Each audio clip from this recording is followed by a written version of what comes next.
नमस्कारः, स्वागतम।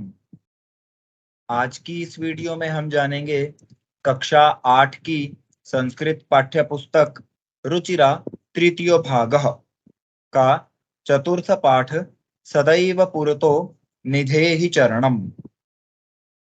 पाठ का हिंदी अनुवाद और अभ्यास प्रश्न। यह पाठ एक गीत है जिसके रचयिता श्रीधर भास्कर वर्णेकर जी हैं। श्रीधर भास्कर वर्णेकर एक राष्ट्रवादी कवि हैं जिनकी रचनाओं में, कविताओं में देश प्रेम, राष्ट्रभक्ति जो है वो स्पष्ट दिखाई देती है। प्रस्तुत पाठ भी इन्होंने मानव को विषम परिस्थितियों में या जीवन की हर अच्छी बुरी परिस्थिति में सदैव आगे बढ़ने के लिए कहा है। उसे प्रेरणा देते हुए सदैव निरंतर अपने लक्ष्य की ओर चलते रहने के लिए कहा है। आइए पाठ शुरू करते हैं। चल चल पुरतो निधेहि चरणम, सदैव पुरतो निधेहि चरणम। यानी चलो चलो आगे चरण रखो, सदा ही आगे कदम रखो, यानी हमेशा आगे की तरफ अपने कदमों को बढ़ाते रहो। पहला पद्य। गिरिशिखरे ननु निज निकेतनम, विनैव यानम नगारोहणम, बलम स्वकीयम भवति साधनम, सदैव पुरतो निधेहि चरणम। क्या कहता है? निश्चय ही अपना घर पर्वत की चोटी पर है। गिरिशिखरे ननु निज निकेतनम, विनैव यानम नगारोहणम। बिना किसी यान या सवारी के ही हमने पर्वत पर चढ़ना है, अपने घर तक जाना है। बलम स्वकीयम भवति साधनम। अपना बल ही अपना साधन होता है, अपनी इच्छा शक्ति, अपना दृढ़ संकल्प ही हमारा साधन है। सदैव पुरतो निधेहि चरणम। इसलिए सदा हमेशा कदम आगे की ओर बढ़ाते रहो, अपने लक्ष्य की ओर बढ़ते रहो। अगले पद्य में वहां तक जाने का जो मार्ग है उसके बारे में बताते हुए कवि कहते हैं, पथि पाषाणः विषमः प्रखरः, हिंस्रः पशवः परितो घोरः, सुदुष्करं खलु यद्यपि गमनम, सदैव पुरतो निधेहि चरणम। क्या कहते हैं? पथि पाषाणः विषमः प्रखरः। मार्ग में, रास्ते में विचित्र से उबड़ खाबड़ और नुकीले पत्थर हैं।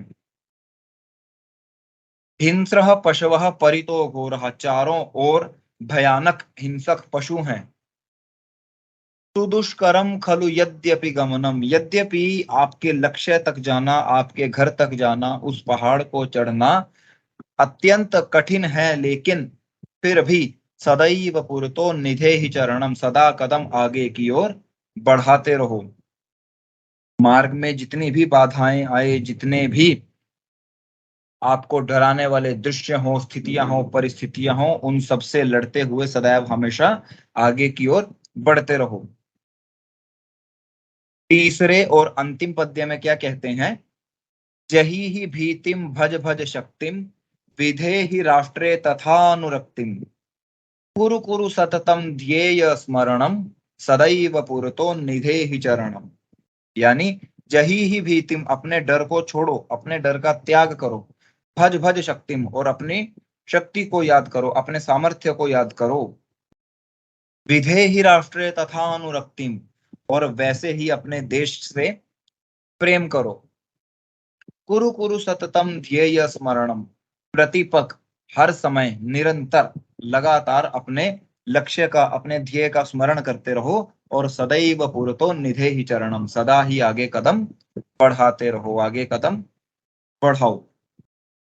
बिल्कुल छोटा सा ये पाठ था, केवल इसमें 3 ही पद्य हैं, और तीनों पद्य जो है वो मनुष्य को उसके लक्ष्य तक पहुंचाने का जो माध्यम है यहाँ कवि ने बताया है। पहले पद्य में कवि बताता है कि आपका लक्ष्य जो है वो आसान नहीं है, एक पर्वत की चोटी पर है जहां हमारा लक्ष्य है पहुंचना, और वहां तक जाने का कोई भी साधन नहीं है, कोई शॉर्टकट नहीं, कोई विकल्प नहीं है। केवल आपका बल, आपकी इच्छा शक्ति, आपका दृढ़ संकल्प ही वहां जाने का साधन है। उसी के माध्यम से जो है आप अपने लक्ष्य तक पहुंच सकते हैं। दूसरे पद्य में कवि कहता है कि वहां तक पहुंचने का रास्ता भी सरल नहीं है। रास्ते में ऊबड़ खाबड़ और नुकीले पत्थर हैं। चारों तरफ भयानक हिंसा करने वाले पशु हैं। हो सकता है उन्हें देखकर आप डर जाएं, रुक जाएं या वापस भी आ जाएं। कवि कहता है कि वहां जाना निश्चय ही अत्यंत कठिन है। हर मनुष्य के लिए संभव नहीं है, लेकिन तुम सदैव अपने कदम आगे बढ़ाते रहो। और तीसरे पद्य में कवि कहता है कि अपने डर को छोड़ दो, अपनी शक्ति का स्मरण करो, स्वयं से कहो कि हाँ, हम कर सकते हैं। विदेही राष्ट्रीय तथा अनुरक्तिम, अपने देश से प्रेम करो। जो भी कार्य आप कर रहे हो, जो भी लक्ष्य आप पाना चाहते हो, ये विचार करो कि उससे आपके देश को लाभ होगा या नहीं होगा। जीवन में हर समय अपने लक्ष्य का ध्यान करते रहो और सदैव कदम आगे बढ़ाते रहो।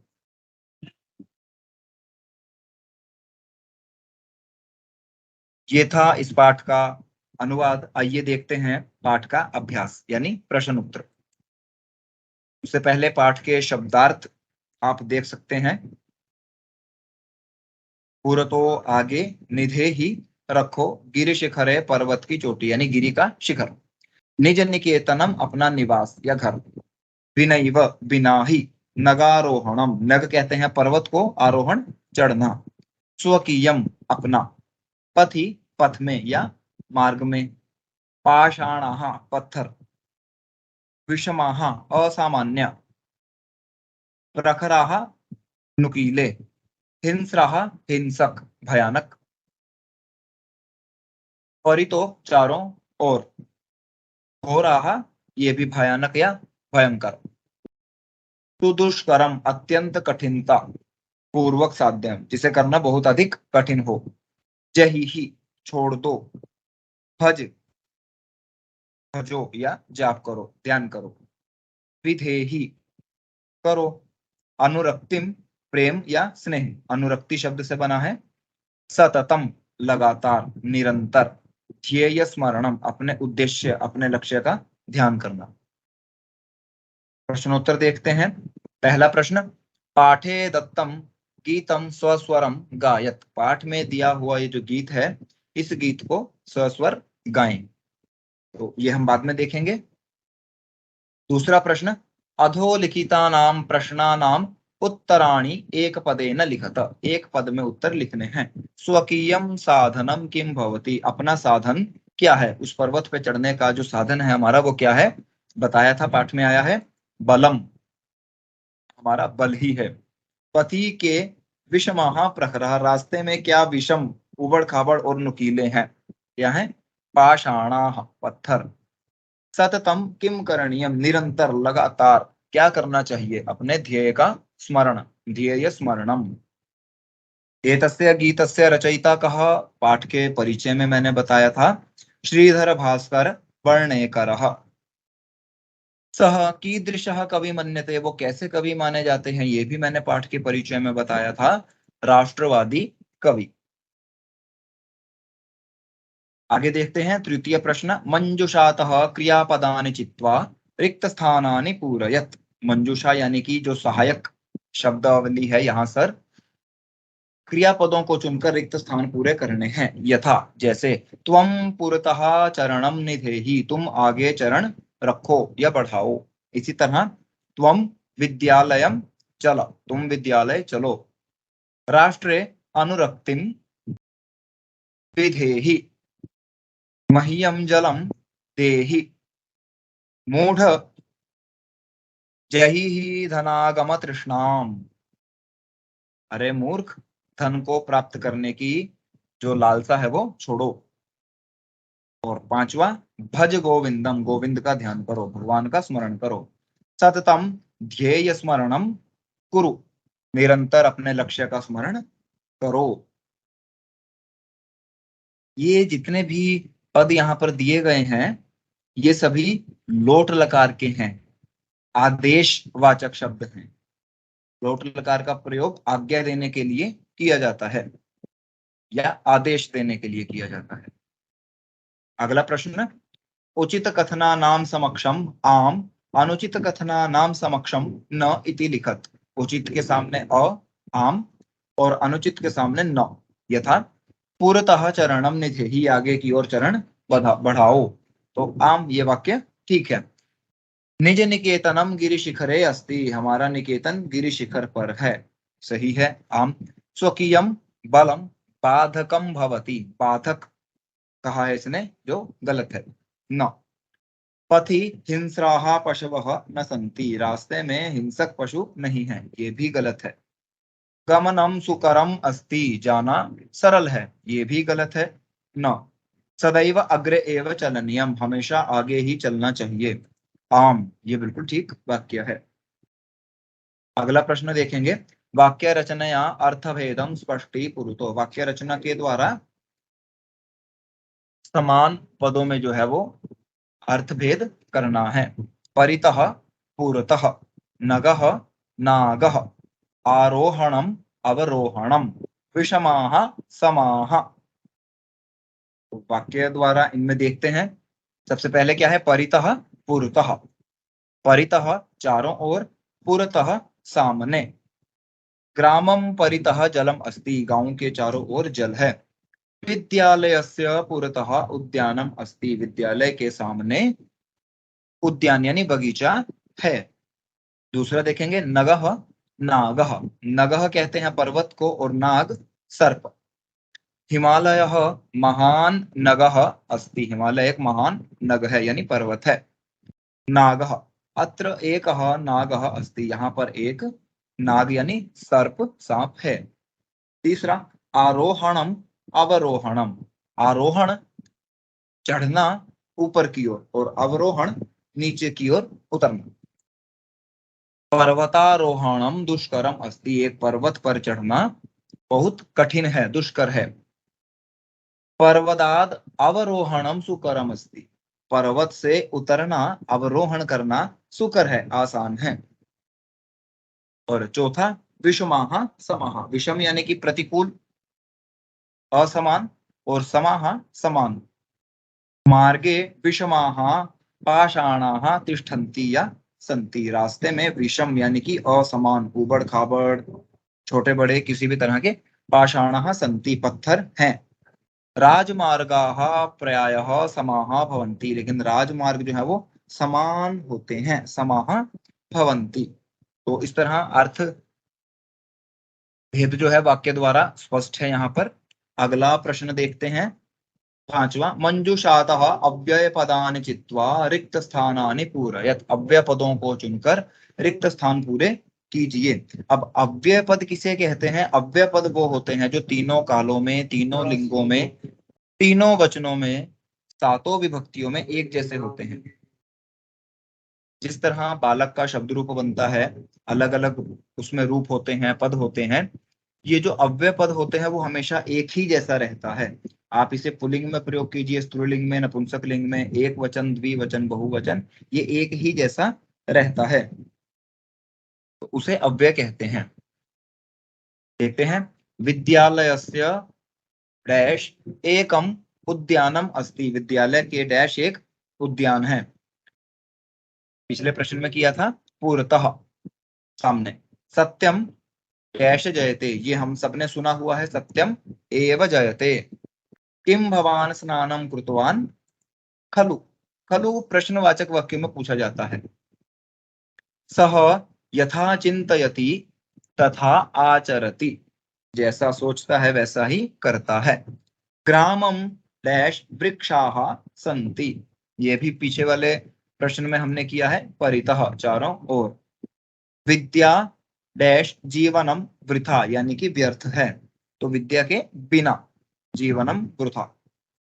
डैश भगवंतम भज, सदा भगवंतम भज, सदैव भगवान का स्मरण करो।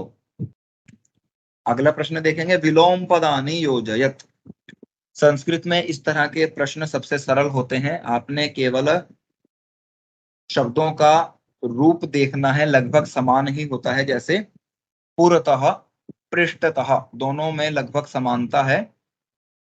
अगला स्वकीयम, इससे मिलता जुलता शब्द परकीयम। भीति ही साहसः। कुछ शब्दों में यदि आपको उत्तर नहीं मिलता है तो आप उसे छोड़ दीजिए और बाकी कीजिए, तो अंत में जो बचेगा वो आपकी सहायता कर सकता है। जैसे चौथा है अनुरक्ति ही, अनुरक्ति का स्पष्ट है विरक्ति ही, और गमनम आगमनम। इस तरह से चारों ढूंढने के बाद भी जो अंतिम बचता है वो भीति ही साहसः, इस तरह से किया जा सकता है। लेकिन इस तरह के प्रश्न, विलोम पद और समानार्थक पद चुनना संस्कृत में सबसे सरलतम प्रश्न है। थोड़े से अभ्यास से या थोड़ा सा ध्यान देने से इन प्रश्नों को आराम से किया जा सकता है। अगला प्रश्न देखेंगे, लट लकार पदेभ्यः लोट विधिलिंग लकार पदानाम निर्माणम कुरुता। लट लकार के पदों से लोट लकार और विधिलिंग लकार के पदों का निर्माण करना है। ये करने के लिए आपकी सहायता के लिए मैंने यहाँ पर साथ में तीन धातु, एक ही धातु के तीन लकारों में रूप दिए हैं। सबसे पहला है लट लकार में, दूसरा लोट लकार में, और तीसरा है विधिलिंग लकार में। आपने ध्यान देना है कि लट लकार का जो रूप दिया गया है बाकी दोनों लकारों के उसी रूप के रूप लिखने हैं। एक बार मैं आपको उदाहरण देकर बताता हूं, आपको स्पष्ट हो जाएगा। यथा जैसे पठति, अब पठति रूप प्रथम पुरुष एक वचन में बना है। देखिए प्रथम पुरुष एक वचन पठति। अब लोट लकार में भी हमने प्रथम पुरुष एक वचन का ही रूप लिखना है, तो क्या बनेगा पठतु। और विधिलिंग में भी वही प्रथम पुरुष एक वचन में पठेत। अभी आपको स्पष्ट हो गया होगा कि आपने कैसे करना है। लट लकार का जो रूप दिया हुआ है जिस पुरुष का जिस वचन का, आपने बाकी दोनों लकारों का भी उसी पुरुष और उसी वचन का रूप लिखना है। जैसे खेलसी मध्यम पुरुष एक वचन, तो क्या बनेगा, मैंने यहाँ पर सिर्फ पठ धातु उदाहरण के लिए दी है, आप उन्हीं से जो है बाकी धातुएं बदल सकते हैं। क्या बनेगा खेल खेले। खादंती प्रथम पुरुष बहुवचन खादंतु खादेयुः। पिबामि पिबानि पिबेयम्। हसतः हसताम हसेताम, ये प्रथम पुरुष द्विवचन का रूप है। नयामः उत्तम पुरुष बहुवचन नयाम नयेम। इस तरह से लट लकार से कोई भी रूप आ जाए, आप केवल पट धातु का ये याद कीजिए और अब उसके बाद किसी भी धातु का ऐसा प्रयोग कर सकते हैं। अगला प्रश्न हम देखेंगे, अधोलिखितानि पदानि निर्देशानुसारम परिवर्तयत। नीचे दिए हुए पदों को निर्देशानुसार परिवर्तित कीजिए। जैसे गिरि शिखर शब्द है सप्तमी विभक्ति एक वचन, ये बालक की तरह बनेगा।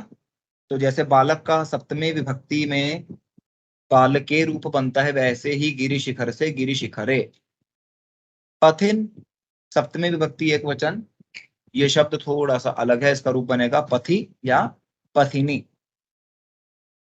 राष्ट्र चतुर्थी विभक्ति एक वचन, ये भी बालक की तरह बनेगा राष्ट्राय।